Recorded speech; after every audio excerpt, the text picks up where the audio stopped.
हाय, good morning guys. आप सभी लोग कैसे हैं? मैं उम्मीद करता हूं आप सब लोग अपने अपने घर पे स्टे करके बहुत अच्छे से होंगे। साथियों, मैं हूं बीके सर। आप देख रहे हैं हमारे YouTube channel BK technical institute. आप सभी को हमारे यूट्यूब चैनल में बहुत बहुत स्वागत है। साथियों, किसी ने कहा है कि वक्त और हालात हमेशा बदलते रहते हैं। वक्त और हालात सदैव बदलते रहते हैं, लेकिन अच्छे रिश्ते और अच्छे दोस्त कभी नहीं बदलते हैं।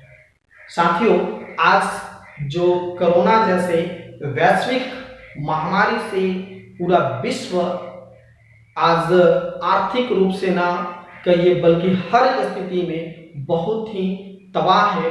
और इस स्थिति में हमें चाहिए कि हमारे जितने मित्र हैं, रिलेशन हैं, सभी लोगों के साथ एक दूसरे के साथ सहयोग करके, एक दूसरे से बातचीत करके, सहानुभूति देते हुए अपने आप को, खुद को और दूसरों के भी मोटिवेट करें और एक अच्छे वे में संतुलन बना करके साथ साथ चलने की ज़रूरत है।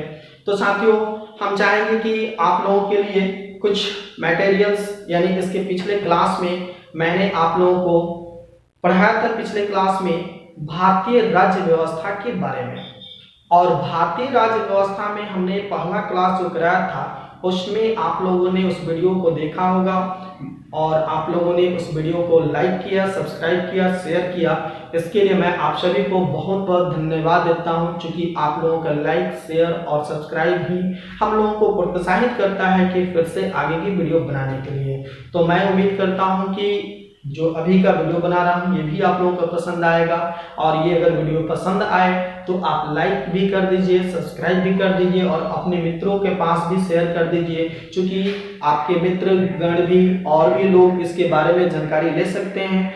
और जो भी हमारे पास ज्ञान है, मैं चाहता हूं कि हम अपने ज्ञान को लोगों तक पहुंचाने की कोशिश करता हूं, ताकि जो भी ज्ञान है उससे विस्तार हो सके, कुछ कुछ सीख सकें। चलिए हम लोग अपने विषय पर आते हैं बिना समय गंवाए हुए। पिछले क्लास में हम लोग जो भारतीय राज्य व्यवस्था के बारे में देखा था, और भारतीय राज्य व्यवस्था में हम लोगों ने क्या देखा था, तो 1773 के एक्ट हम लोगों ने देखा था। और 1773 के जो एक्ट था वो रेगुलेटिंग एक्ट के नाम से जाना जाता है। और उसमें क्या क्या किया गया था, इन सभी चीजों को हम लोगों ने जिक्र करके देख लिया था। अब आते हैं उसके आगे की कहानी की तरफ कि आगे कौन सा एक्ट बनाया गया। तो जो 1773 के रेगुलेटिंग एक्ट था और उस एक्ट में कुछ कमियां रह गई थी, उसको कमियों को दूर करने के लिए ब्रिटिश सरकार ने फिर नियम अलग बनाए और अलग से उसको आगे बढ़ाया। और उस अगले नियम को हम लोग बोलते हैं Pitt's India act 1784। Pitt's India act 1784 जब एक्ट बना, उस समय पर इंग्लैंड के प्रधानमंत्री जो थे पिट्स द यंगर थे। पिट्स द यंगर उस समय इंग्लैंड के कौन थे? प्रधानमंत्री थे। और ये एक्ट जो बना, इसी एक्ट को कहा जाता है दोहरी प्रशासन। ठीक है, दोहरी शासन व्यवस्था। ठीक है, इस दौर में जो व्यवस्था किया गया वो दोहरी शासन व्यवस्था किया गया। और वो क्या दोहरी शासन व्यवस्था था और इस एक्ट की क्या विशेषता थी? तो इस एक्ट की विशेषता थी कि राजनीतिक मामले के लिए अलग से एक बोर्ड की गठन किया गया और व्यापारिक मामले के लिए एक अलग से बोर्ड की गठन किया गया। यानी दो बोर्ड जो बनाए गए वो कौन कौन से बोर्ड थे, आइए हम लोग देखते हैं। तो राजनीतिक मामले के लिए जो बोर्ड बनाया गया था, बोर्ड ऑफ कंट्रोलर के नाम से जाना गया। बोर्ड ऑफ कंट्रोलर के नाम से जाना गया। बोर्ड ऑफ कंट्रोलर के नाम से जाना गया। और व्यापारिक मामले के लिए जो बोर्ड बनाया गया था उसे कोर्ट ऑफ डायरेक्टर के नाम से जाना गया। यानी इस एक्ट के तहत जो दो नियम बने थे, वो दो नियम कौन कौन से बने थे कि राजनीतिक मामला अगर होगा तो उस राजनीतिक मामले का निपटारा करने के लिए एक अलग से बोर्ड के गठन किया गया था, जिसे दिया गया नाम बोर्ड ऑफ कंट्रोलर। ठीक है, और अगले बोर्ड अगर व्यापारिक मामला होता है तो उस मामले को देखने के लिए किसको बनाया गया, कौन से बोर्ड का गठन किया गया, तो कोर्ट ऑफ डायरेक्टर्स। ये दो मिलकर के अलग अलग क्या करते थे, तो अलग अलग मामले को निपटारा करते थे। ठीक है, और ये किस लिए किया गया, तो ये आपका भारत के कल्याण के लिए नहीं किया गया था। इसका उद्देश्य था कि अंग्रेजी हुकूमत को कैसे भारत पर बहुत अच्छे ढंग से चलाया जाए। इस उद्देश्य से इस एक्ट को तैयार किया गया था। उसके आगे के फिर एक्ट जो बनाया गया वो एक्ट किस नाम से जाना जाता है, तो वो एक्ट है चार्टर अधिनियम 1793। 1793 में जो एक्ट बना वो चार्टर अधिनियम के नाम से जाना गया। और इस एक्ट का काम क्या था, ध्यान से समझिएगा।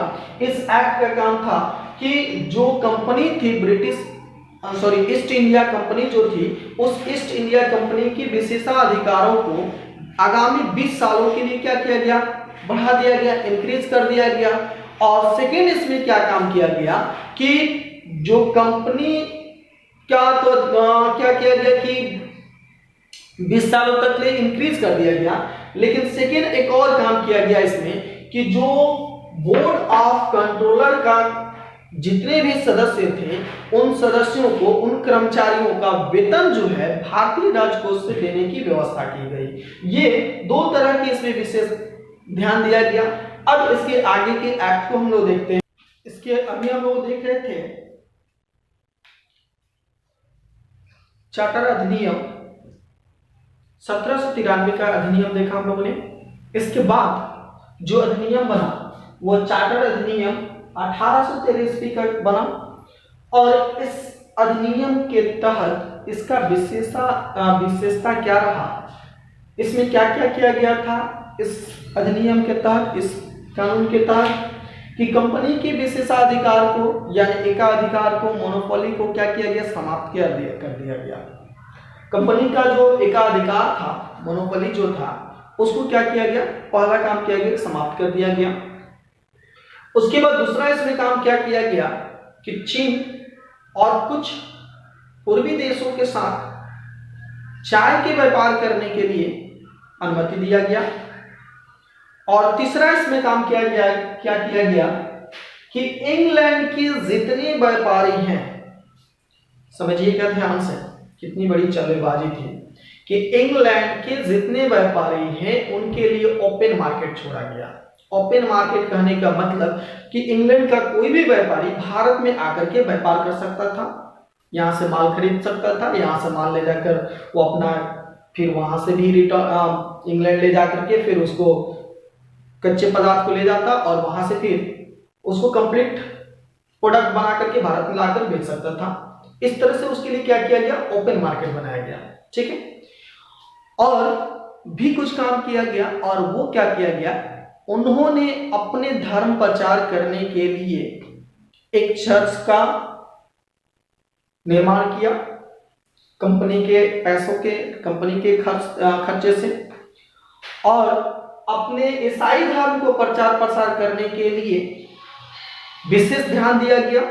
और उस दौर में उसका भी खर्च कंपनी स्वयं भुगतान करती थी। इस तरह से इस एक्ट के तहत हुआ।